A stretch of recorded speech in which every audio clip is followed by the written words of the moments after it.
It's 13 minutes past 7, which means it's time for Morning Live Business. Now, nearly 9 million South Africans are stuck in a debt nightmare.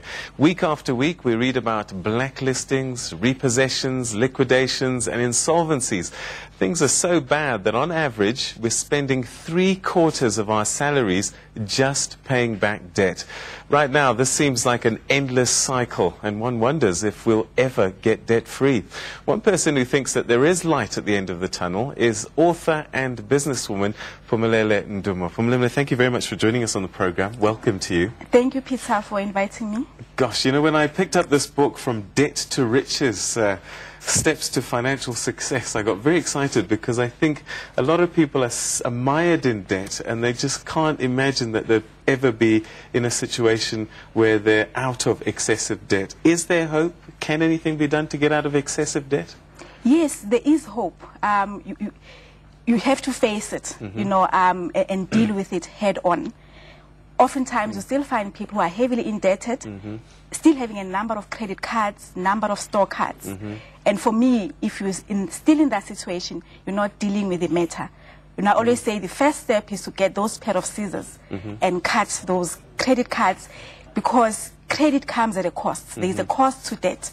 Whereas cash is king. Right. You know, when you buy for whatever the amount is, that's what you pay and you walk away. There are no additional costs. All right. So you've got to just face it head on and deal with it. And it's quite enticing, isn't it? All these for sale signs and these loans that you can get given. You just get sucked into the process. It's true. I mean, on a credit card, it's so easy to spend. We had to think that, you know, there will be a payment date. You know, when we spend on a credit card, we spend much more usually than we would if we're paying cash or if we're using a debit card, because we begin to feel, you know, the consequences right there and then. You know, if the money is no longer in your debit card, there's no money to spend any longer. All right. Now, I said excessive debt earlier, and I did that purposefully because there is good debt and there is bad debt. Let's start with what you consider to be good debt. What sort of things are those? Good debt is basically debt that you get into, and in the long run, it's actually good for you that you got into that debt. For example? For an example, a home. When you buy a home property, you know, it appreciates in value. So in future, you are likely to sell it at a profit. So that is good debt. And also, the cost of good debt is much cheaper than what you pay for bad debt. Unsecured debt is much more expensive. And education, I guess, as well, is a good debt. Yes, definitely. Education is a good debt because you might pay, I don't know how much you pay for a diploma, a degree these days, but I can guarantee you that whatever you pay, you know, the returns are lifetime returns. You know, it might open doors that will never have been opened had you not, you know, had that degree or diploma. Bad debt?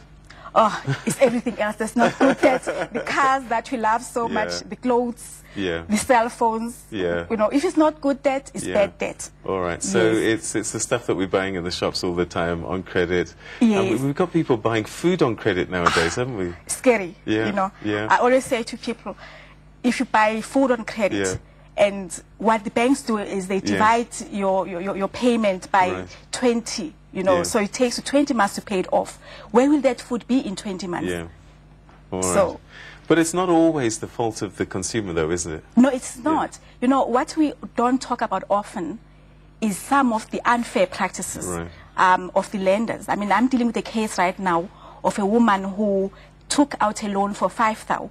I don't know how you can get that person to pay you back 35,000. Wow, 5,000 converted to 32,000. 35,000. Just on interest.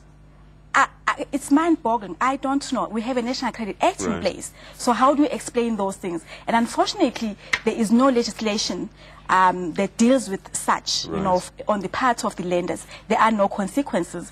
So we tend to deal with these cases on a case-by-case basis, not holistically. Okay. Look, you know, there's so much wealth of information in this book, and I just wonder, is it for everyone? Because sometimes people think it's just those that are wealthy, or is this something that everybody should be thinking of? I believe so, because I'm talking about shares in the book. I'm talking about buying a car, you know, understanding the total costs of that car that you want to buy.